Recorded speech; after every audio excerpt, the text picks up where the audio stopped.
to build legacy on your own terms. Hi, welcome to Legacy Her Way. This is the podcast where women define, build, and live legacy on their own terms. I'm your host, Tanya Hendrix. Each week, we dive into real stories, fresh strategies, and inspiring conversations that help you create a future that reflects who you are and what you value most. This episode is sponsored by Huntsville Estate Planning Lawyer, where we empower your vision and secure your future through estate planning and trademarks. So let's talk about legacy, your way. And today's guest, we're talking about her legacy and the way she has built hers and continues to. Our guest today is Donna Lamb. She lives to connect others to their dreams, whether it be the success of business growth, the development of a new facility, or a sojourn into soul work, which we're going to talk a lot about today. She strives to be a creative, devoted community leader, utilizing experience in small business ownership, commercial real estate sales, commercial real estate leasing, and development of industrial facilities and land.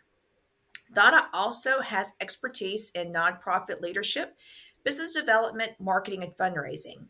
She's a 25-year business owner in the commercial real estate industry, and she has seen all the ups and downs of the market.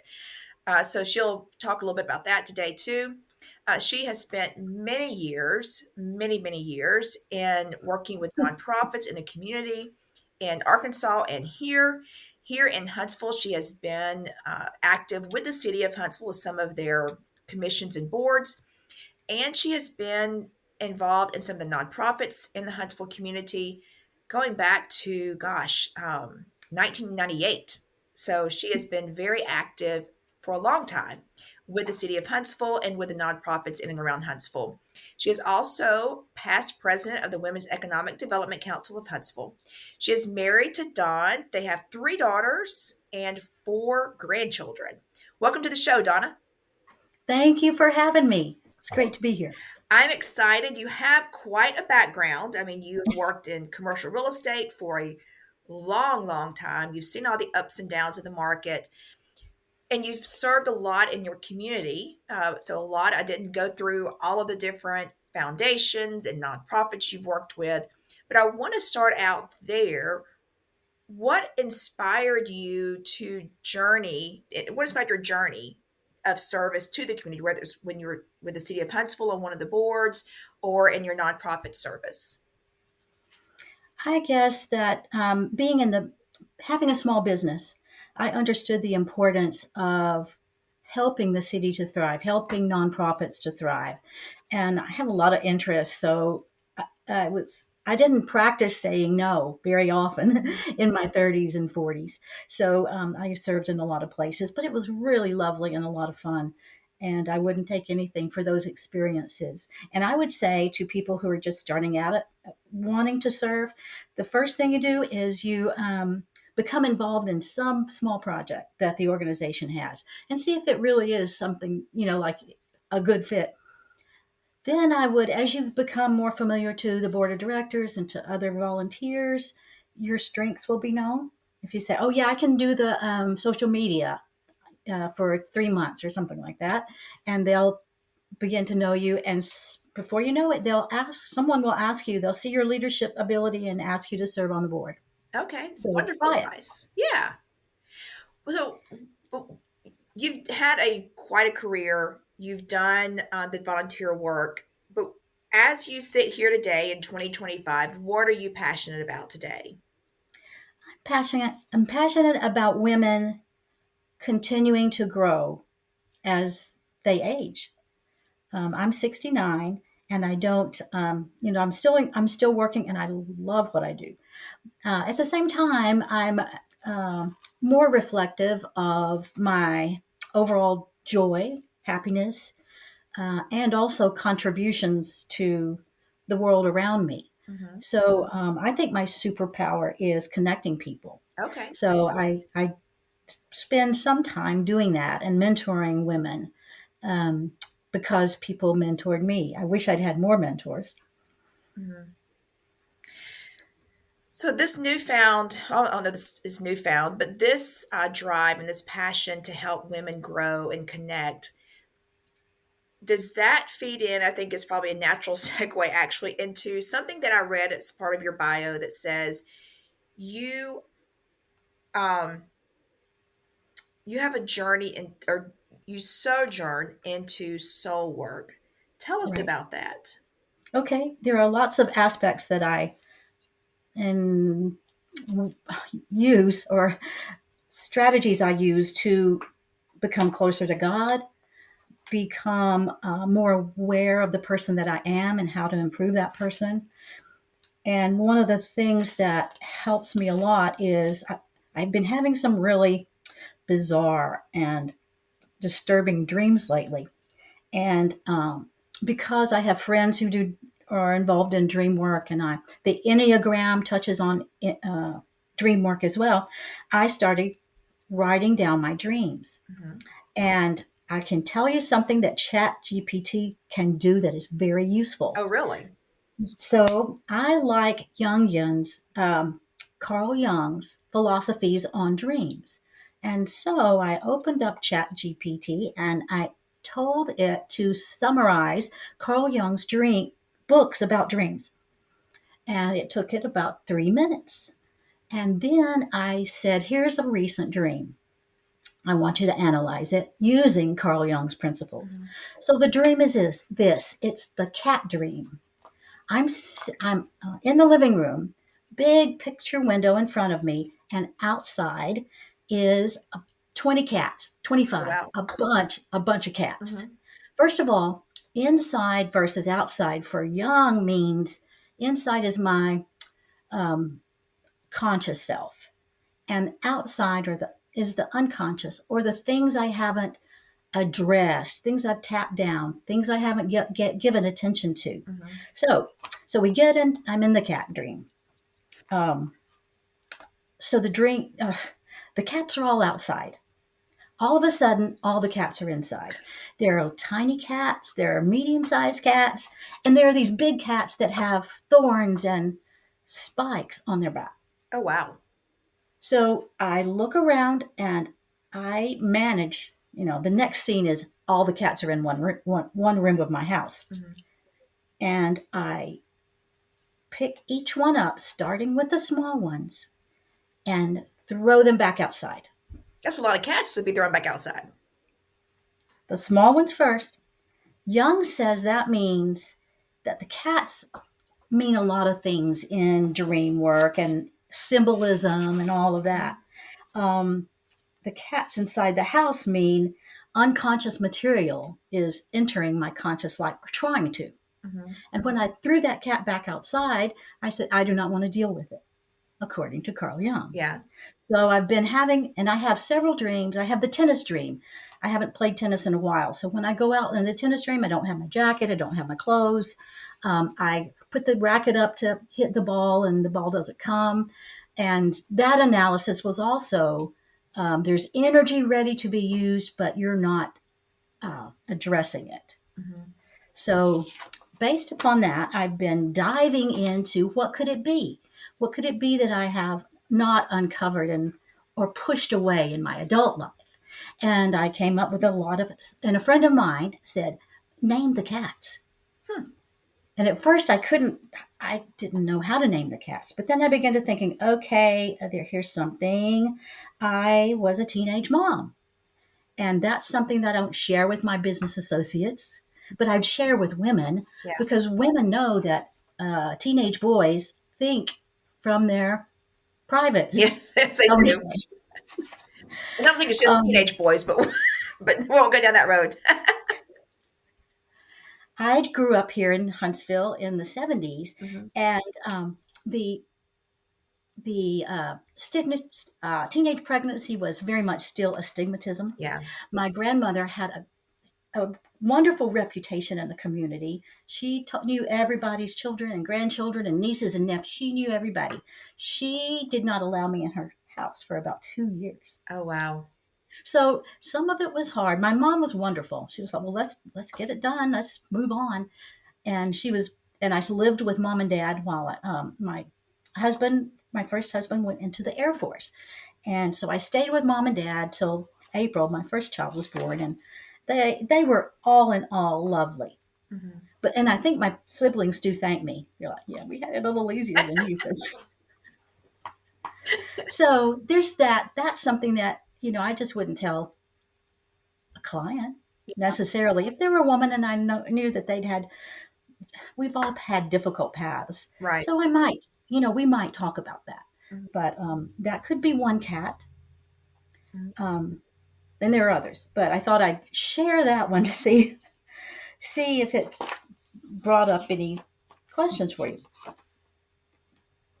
Well, I think, as you were talking about that, I had a guest on the podcast season one who talked about her experience as a teenage mom, but she came along at a different period of time than you did, but she still had that stigma. And I think one of the things that I was so enamored with her about and with you about is even though you had that experience at young ages, you still had the stigma attached to it, but you overcame it.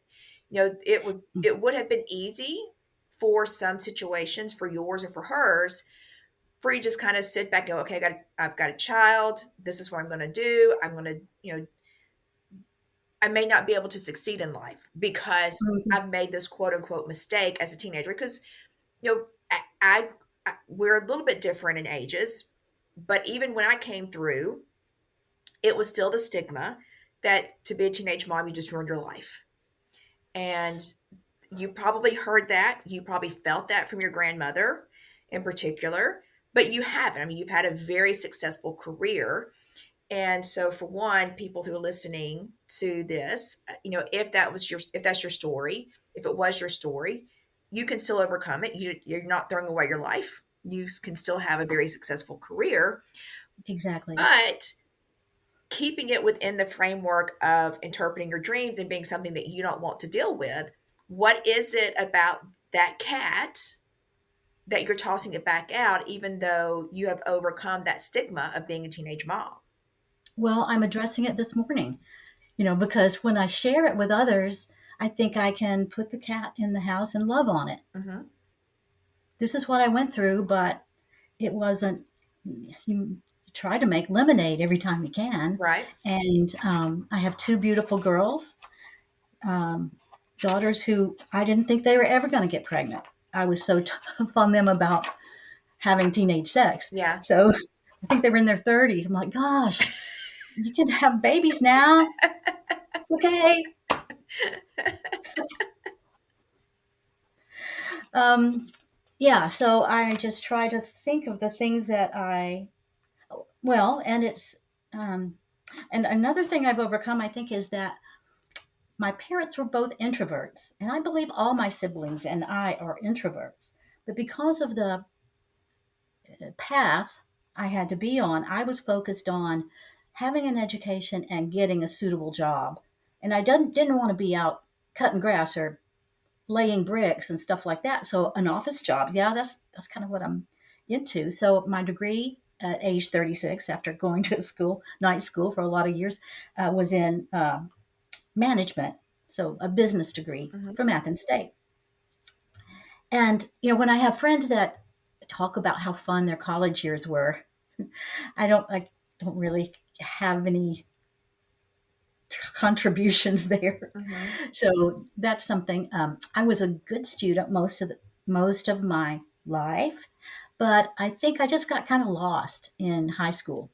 I loved theater. I loved writing, creative writing. There was not a creative writing class at my high school. There was not a theater class. Nothing to help spark the things the creativity that I loved. Hmm. So I think I kind of got lost and didn't really see any. I mean, I wasn't having, and I think I had my first bout of depression in high school and didn't know what it was. Hmm. So not sure why it happened, but maybe hormones changing and all of that.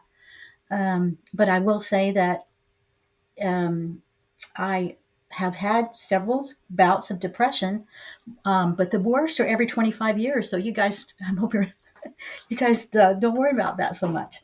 And I think counseling is so important if you have anxiety, depression, issues that can debilitate us. Mhm.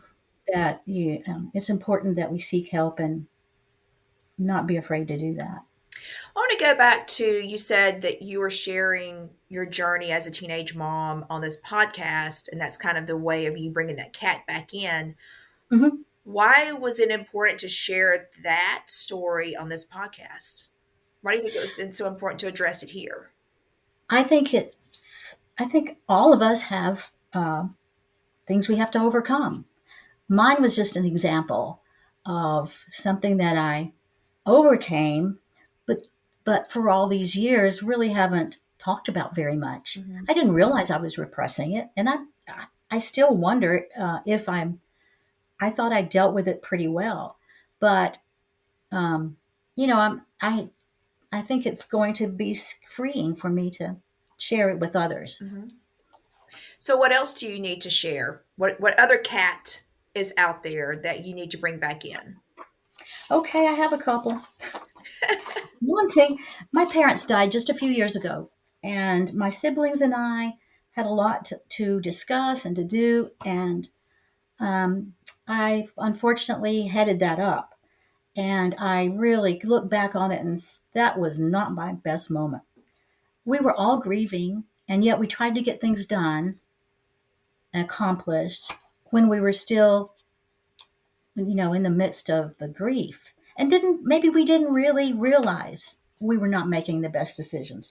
I didn't at the time, and then I look back on it and say, okay, here's some things I would not do if I was dealing with a death of someone very dear to me. Mhm. I would not rush it. I would take my time. I would try to be kind to myself. I'm one of those people that like to accomplish things. If I'm not accomplishing things, I'm not happy. Don't feel like I'm doing what I ought to be doing. Mhm. And so I wanted to get stuff done. And the other siblings they were happy to get stuff done, but they were grieving too. So I think if you can wait, give yourself some time before big decisions are made. I think it's much healthier in the long run. Okay.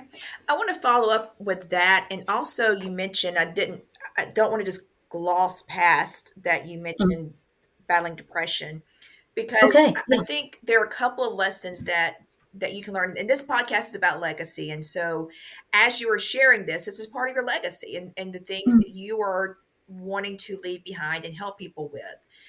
So when this podcast airs, when your podcast airs, it's going to be in the holiday season. And the holiday season is Oh, difficult for people who are depressed. It's difficult for people who have lost loved ones, whether it's a very recent loss or even, something that's taken place many years ago. We still miss those we love at the holiday season in particular. in particular. And so based on what you have gone through, battling depression and also mourning and making sure like now in hindsight, like I should have given myself more time to mourn, more time to grieve before making big decisions, and that you weren't very nice or kind to people during that period of time. What advice would you give for those who are in the same or similar situations, particularly this time of the year? Um, I have thought about this a little bit, and that I think it's if you can do it, it's important to share with the others that love this person something special. Um, Maybe you have a time during the holidays where you play their favorite music, get out their brooches and share them with all the family, or something Mhm, that you can do proactively and positively to show, so that you can all, whoever's involved in your circle, grieving this person, can have some actions around that, mhm. around that grief. And I find when I am able to grieve with others, it helps everyone. It helps me for sure. So I want to ask this question because as you're dealing with I'm going to stay within your dream. If you're Yeah. dealing with those cats, and so now I think you said you're 69. as you're going back and reflecting on your life as a teenager, being a teenage mom, and then going to school as an adult student, and I'll just say as a side note, the students in my law school class in particular who were older coming back after having another career or just doing other things Mm. first, they were the best students because you're more Yes. focused. You have a, Yes. you just more they were more focused because they had other things in their lives. They had a family they had to support. They had other things happening. But as you're looking back, reflecting on all these things, it's causing you, have all those cats that have come into the house and you're tossing back out. If you could go back and give yourself advice about planning or protecting your legacy in your life, what would you say to yourself? So going back to your teenage self, what would you say to yourself now? Um, I will say to myself now, Donna, you should have been more open with people, more have better ability to laugh at yourself, and to share in a humorous way what you were going through. Again, back to my family, we were pretty not really, just not real open with our emotions, what we were feeling, what we were thinking. It was a negative that we weren't, but it kind of was. One of my husband's brothers has a house full of teenagers, and we go there, and it's loud and obnoxious and crazy, but it's just a lot of fun at the same time. Mhm. Um, so I think I would tell myself, be more open, um, be a good listener to others, and be kinder to myself, maybe. Mhm. Are those some lessons that you are passing down to your daughters? Probably not. I'd have to, I don't, not yet, Mhm. Mhm. not yet. What But they both have very busy lives and very happy lives. They've just been a blessing. So they have different stories, yeah. you know. So we are in the season or getting into the holiday season. And so you have your daughters, you have the grandchildren. You've talked about your family life growing up, but as far as your life now and as you've raised your daughters, what are some traditions or values that you're intentionally passing down? Not any type of money or thing. I'm talking about what are the traditions or values that you're passing down because you've learned a lot. I mean, you have learned within studying the dreams that you have been repressing some things, and I know you're just now kind of learning some of these lessons. But what are some of the things that you have learned over the years that you are now passing down to your daughters and grandchildren? Well, maybe just by example, I I'm a voracious reader. And I know one of my daughters, although she doesn't have time to read much right now, she does love reading. Mhm. I just picked up art during the pandemic, and so there's a creative side there that I hadn't known I have taken the time, to sit down and be still and learn. So that's that creativity is also there. Um, I'm pretty. My grandson and I, my second grandson, maybe both grandsons, I we'd tell stories at night, and I'd start a story, and then they'd finish it. Mhm. So that sort of creativity, I think I pass along. Going back to your story about your dream and the cats and some of the things are some things you've repressed, and you've mentioned a couple of things today that I think I'm not trying to interpret your dream, but I'm wondering if there's a connection there because you talked about you had a passion and a love for theater and creative writing in high school, but Mhm. your school didn't offer those things, so you felt like that was lost on you, like you didn't have that ability to foster that creativity side, and now you've picked it up as an adult, just kind of doing some things. Is one of those cats the kind of that suppression of the creativity from you when you were a teenager? Perhaps, but I must say, after Dawn and I met, and I was going through. Well, we weren't married. I was single for 4 years, and so I wrote a couple of plays during that time, Mhm. and I was in a couple of local theater productions, and finally said, "Good Lord, this is a tremendous amount of time. I don't think I can do this and do my full time job." Yeah. So at least I got to experience that, and it was a lot of fun. But I could walk away from it after that. Although I'm doing more writing now than ever before, Very good. journaling and that sort of thing. Mhm. So who knows what'll come from that? So, with the story that you're sharing today and just the story you're sharing today with everyone, what are you hoping that people are going to remember about you? Well, I just hope they'll take what I have experienced and what I share and have it be of some small benefit in their life. Encouragement, reminder that it's okay. We all screw up. It's what you do after you screw up that is the most important. Mhm. With what you're learning from your dreams and this sojourn into your soul work, do you is one of the things you're hoping the women learn from this is to deal with those things when they pop up, right? So that they're not just kind of suppressed and then you deal with them in your dream world and then you have to come back and rehash things. Like it's best just deal with them head on. Deal with it. Yeah, absolutely. Mhm. Absolutely. You said it well. Okay. And that does remind me of one other thing Yeah. I'd like to just share briefly. Yeah. A few years ago, I was really on this journey to have a closer relationship with God. Mhm. And was reading my Bible. I was a daughter of a Methodist and a Primitive Baptist. Okay. And then I have a daughter now who is uh, converted to Catholicism. Her husband's family is boisterous Italian and Polish, and then another daughter who is probably Methodist. Um, but I wasn't. I just didn't feel like I was growing as a Christian. So I learned about centering prayer from a friend Okay. and began to practice centering prayer.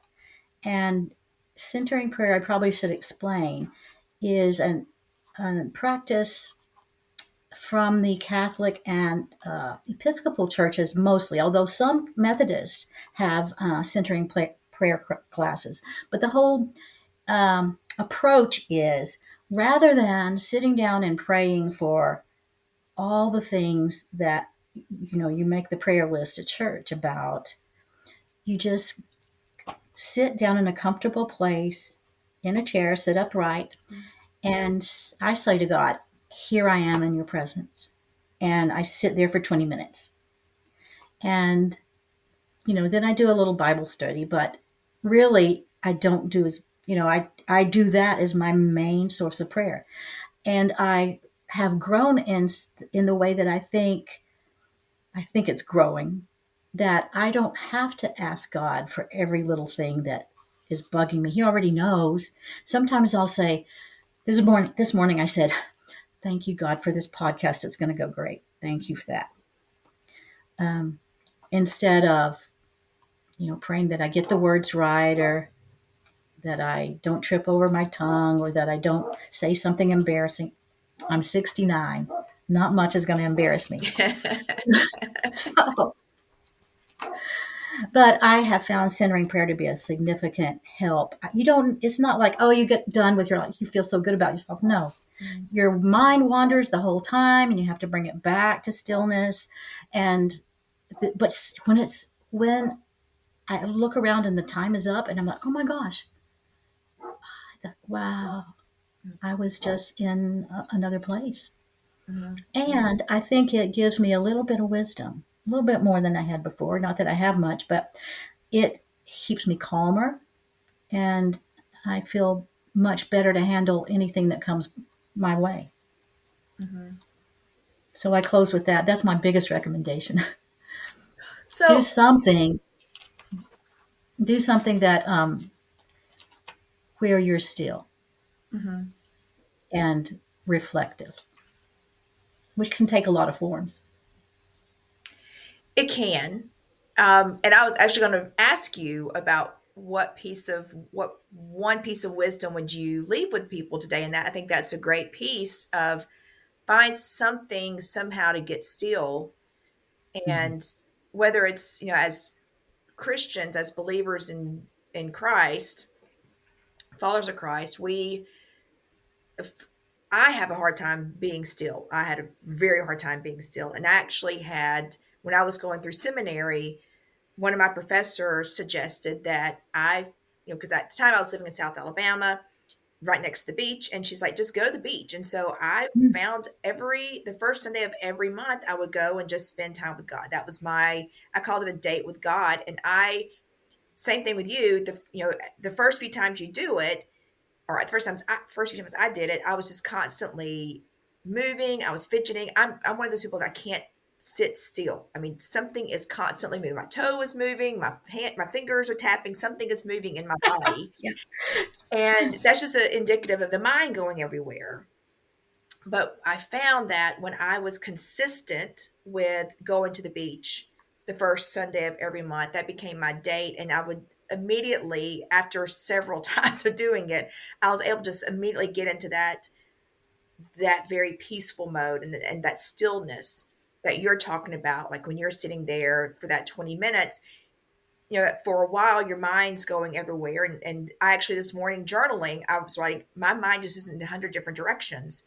But once you get in that practice, I believe as believers, God is kind of waiting there for us and Mhm. accepts that stillness for us to really just kind of be still with Him and just listen. And He knows our hearts, He knows what's on our mind. And so I don't think we have to do this whole laundry list of things, but just as you said, God just, I thank you for this and this opportunity, and let God just handle it, basically. Mhm. Right. So stillness is, I think it is undervalued.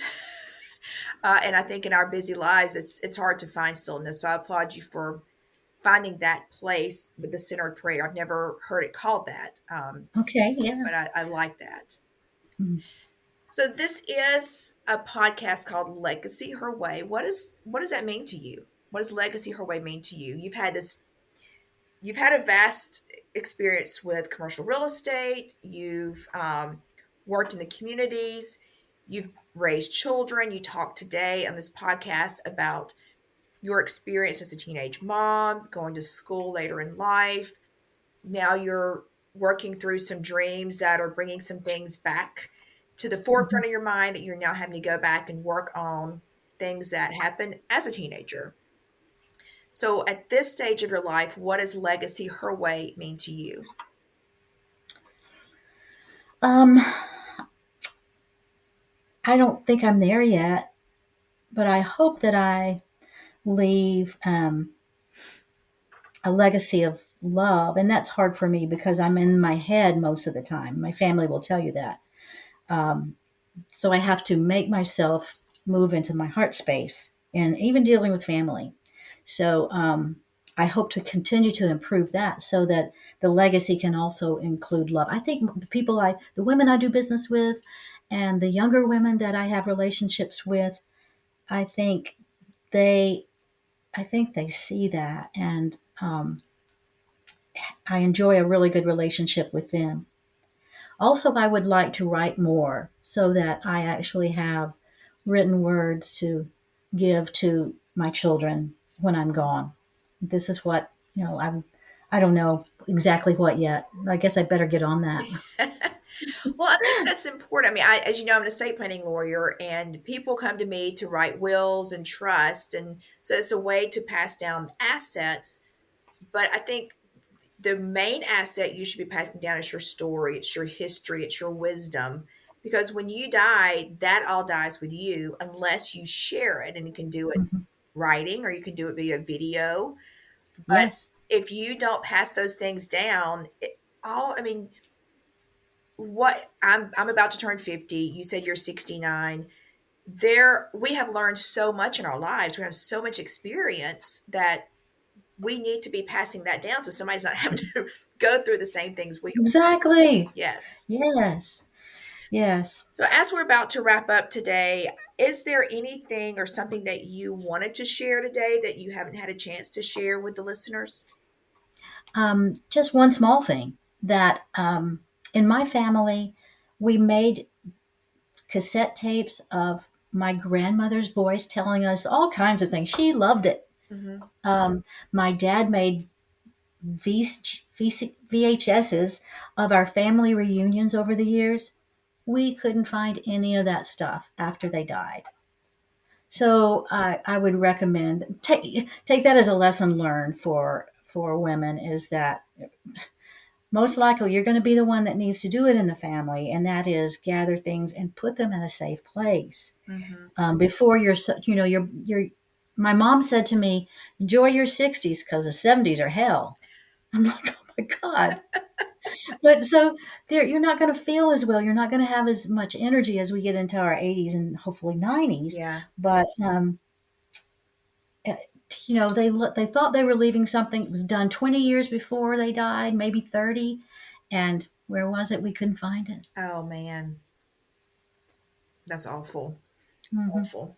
But that is one of the reasons why. I mean, and I have some recordings in my dad. My dad passed away in 2006. I have some recordings, and when I hear his voice, it's just amazing. It's just I amazing. bet. But I also have some of the things that he wrote. And so Mm-hmm. even just going back and seeing what he wrote, some things he wrote, and so it's coming, and I can hear his voice as I'm reading through those. I mean, going back and reading those things and kind of revisiting his life, I think is just as good as hearing those voices. And so, yeah, I think writing down those things that you talked about is just writing or doing the recordings. It's just important. Um, you don't know how much you miss hearing that voice until you can't hear it anymore. Exactly. And I've heard so many people say this, and I said it as well. I wish I had asked my dad this, Yeah, yeah, but you don't. It doesn't occur to you till after they're gone. yeah. And I just did a podcast, a solo episode where I kind of talked about this, but we don't understand, or I don't know, understand, we don't appreciate how limited our time is. Because let's just say, and I don't know what the average age of someone to, so a female to live is today. Let's just say it's 85. Um, Close, I think. if it's 85, let's say I'm going to use you as an example for your kids who are going to be listening to this. You're about to turn 70, you're 69. And so let's just say you live to the average age, that's just 15 years. That's Hmm. 15 Christmases. That's 15 Thanksgivings. So when you put it in perspective that way, now hopefully you're going to be well into your 90s, but just when you think about it in those terms, you realize how precious each day is and each opportunity is with our loved ones. Because again, when that person passes away, you can no longer hear their voice or see their face. It's difficult, and you treasure all the times that you spent together. Yeah. So, all right. Well, Donna, if people want to work with you in as a commercial realtor, or if they have questions about the dream interpretations and going into this dream sojourn and Hmm. sojourning into the soul work, how can they find you and reach out to you? Um, Best is email, I guess. My email is Donna Lamb at lambcommercial.com. Um, and happy to respond. There are some organizations that might be helpful in learning about centering prayer or the Enneagram, or Mhm.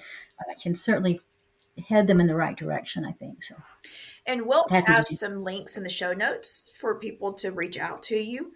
But I did want to make sure that people know. I mean, we didn't really talk about your commercial real estate business, that. No. but I do want to remind people you are an excellent commercial realtor. And if they have commercial real estate needs, I want them to be able to find you as well. And I'm nominated for Best in Huntsville under the commercial real estate category. So please Okay. vote by the end of Yes, November. absolutely. Absolutely. So yeah, make sure if you do, I don't know when this is going to come out, if the vote is going to be finished already, Oh, but it certainly might be over. might be over. But if it's not, certainly go in and vote for Donna for commercial realtor. And then, if you Thank you. maybe it's next year, you hear it, and then remember next year to go through the voting That's because the voting right. is always Maybe next year. November of each year. So, Well, Donna, thank you so much for joining us and sharing your wisdom and your insight. I loved hearing about the centering prayer, and I loved hearing about the dream interpretation because I think we all at some point wake up from a dream and go, "What did that mean?" And so, hearing from someone who is a professional in other aspects, but then going on this journey of what does that mean? How can I apply it to my life? How can I, what does that mean for my life? And how do I fix those things? I think is very important for us to hear, and some wonderful wisdom that you've shared Thank with you us for having today. me. So, all right, thank you all for joining us on Legacy Her Way. If today's conversation spoke to you, you can share it with a friend. And also be sure to subscribe to Legacy Her Way wherever you're listening to this podcast, because it helps other people find these podcasts, find these wonderful guests that I have, like Donna, and they can hear the wisdom that these ladies that on my podcast, particularly like Donna today, have with the wisdom they're sharing with you. So please subscribe, please share this episode so you never miss an episode. This has been Legacy Her Way. Keep defining your legacy your way. Have a great day.